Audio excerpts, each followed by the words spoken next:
Good afternoon. Back at the helm here. B-A-T-H. Bath.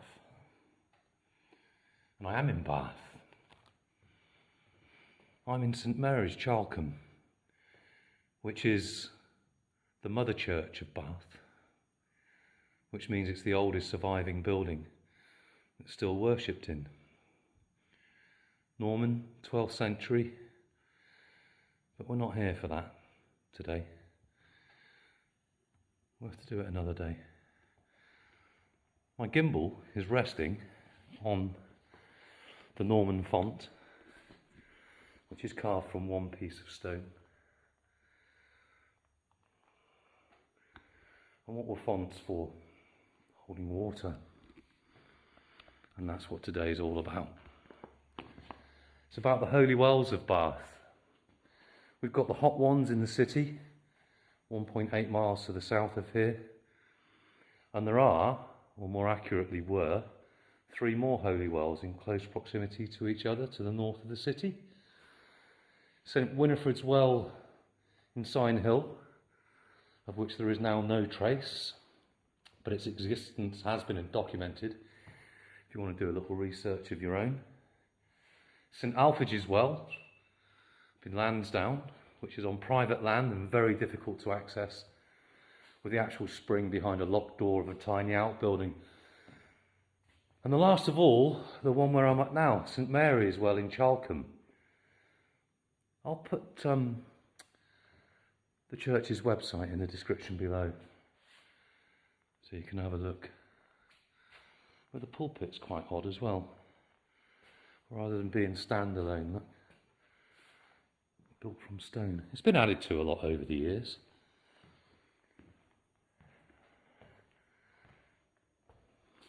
But the well we're going to now,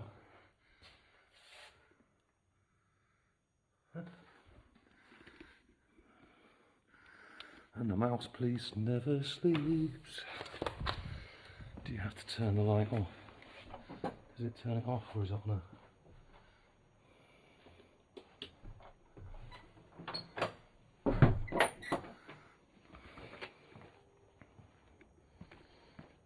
Yeah, it was in the news in the mid-1980s, big style,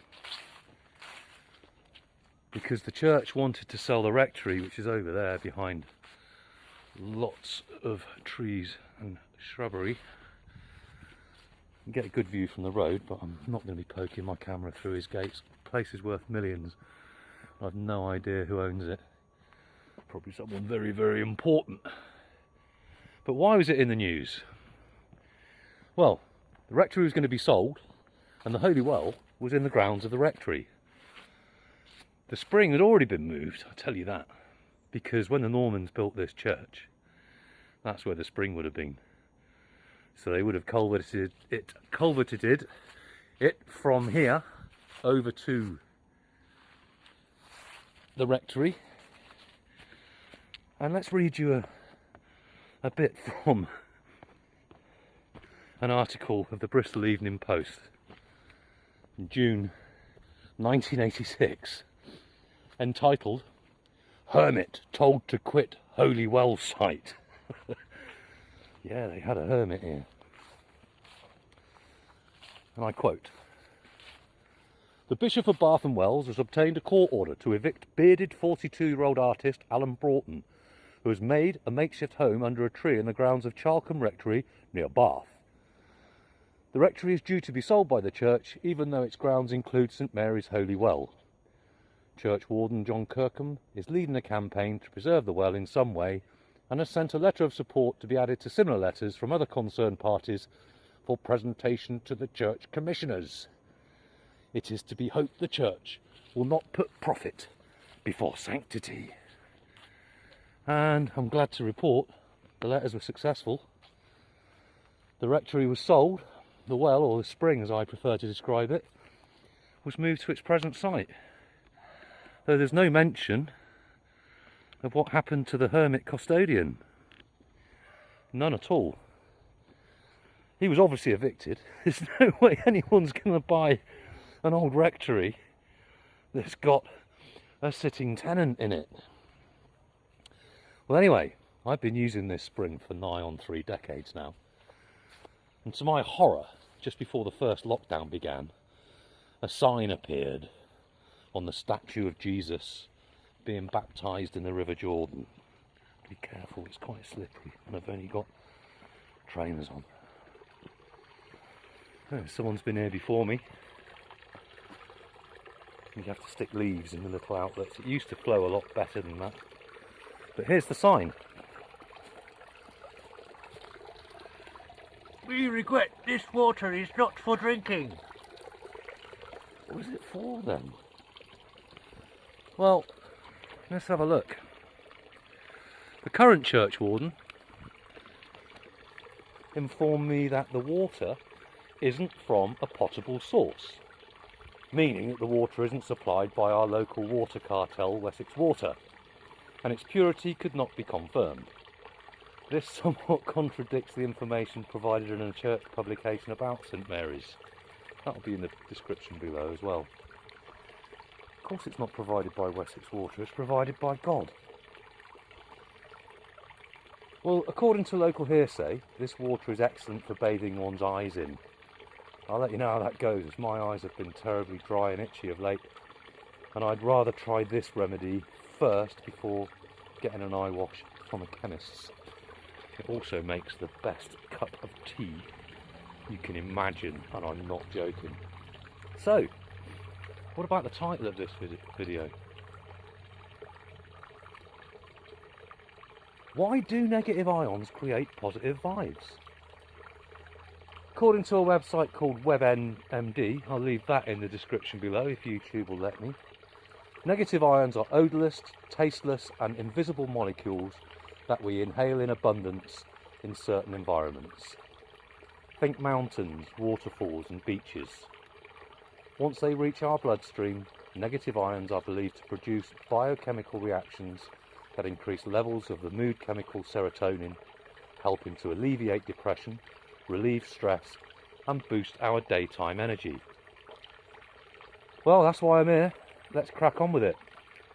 And I don't use plastic receptacles, only glass. There are mine. I cheated, I brought them up earlier because it's a mission from the car, and it's even more of a mission going back with those babies full. So let me set up and I'll get cracking.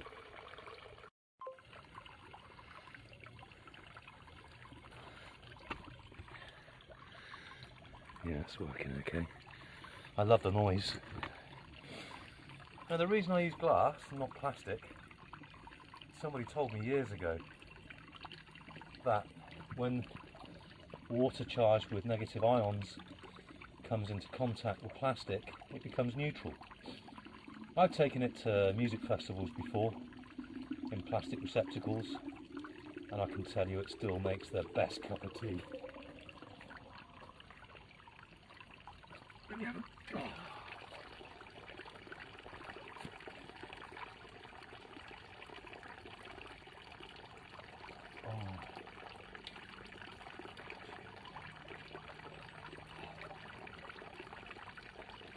I don't know if you can see,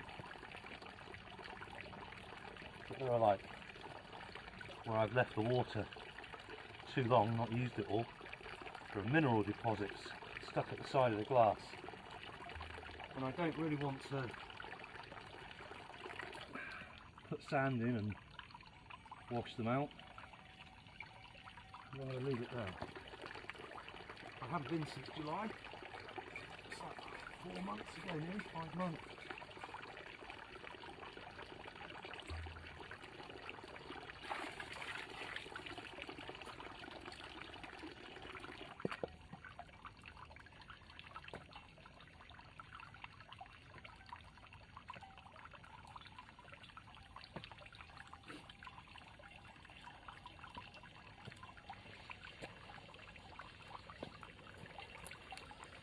When I was on Facebook years ago, I made a little video, very similar to what you're seeing now. And one of my friends then commented, "It looks like vodka." It's certainly thick and it does have a slippery taste to it. Not like the crap that comes out of our taps that we pay through our noses for. Our local water fascists, the Malaysian owned Wessex Water, should be owned by us. How a country can sell off its most important asset, its water, is absolutely beyond me.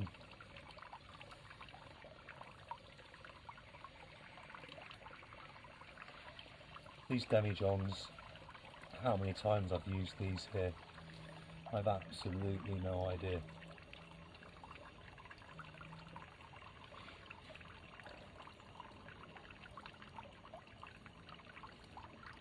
Listen.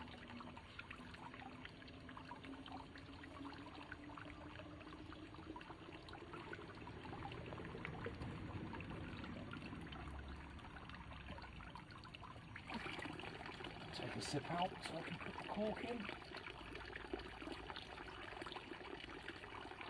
Oh, that's insanely good. Just a little wash out.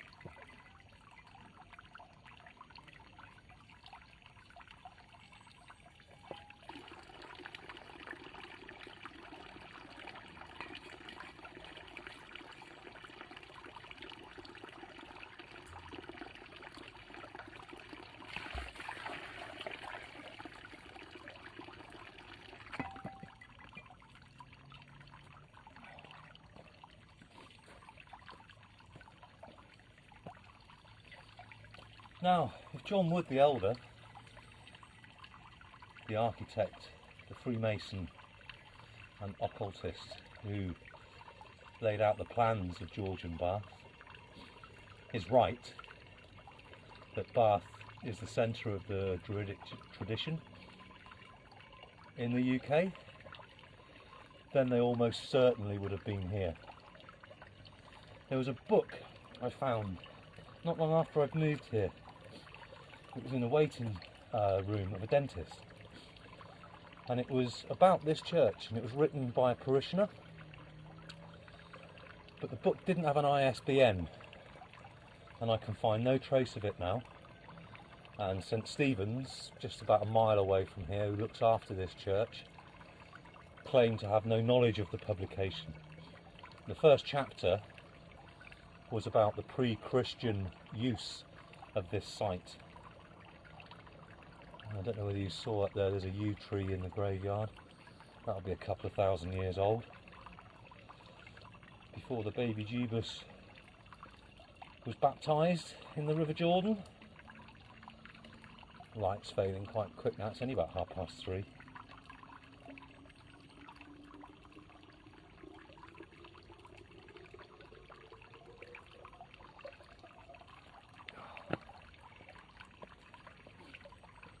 Same again. Take a good lug out of it to get the cork in.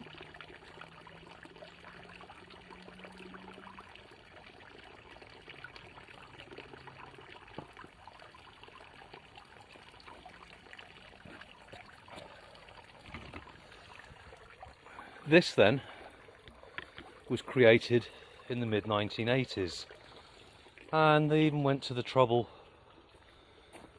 of building a pool for baptisms. Now, I don't think it's ever been used. Poor babies. But there is a dribble coming out there. But they do still take the water from this. Oh dear, sorry about that. They do still take the water from this spring for baptisms in the church. I wonder if they still use the Norman font. Well, unfortunately I can't walk here. It's too hilly. It's not that far as the crow flies, but I couldn't carry all that back. And it makes me feel a little bit guilty, you know, that you jump in a diesel engine to come here to take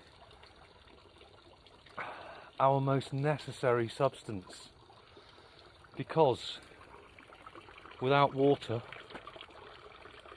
we're nothing, we're all dead. And on that note, I'm going to leave you. Just a quick one today.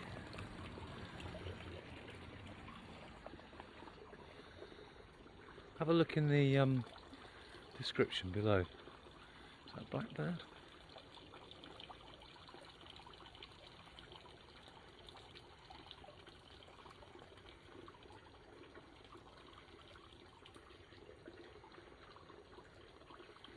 Shame he's not singing. But it's not the dead of night, is it? Back at the helm out. See you soon.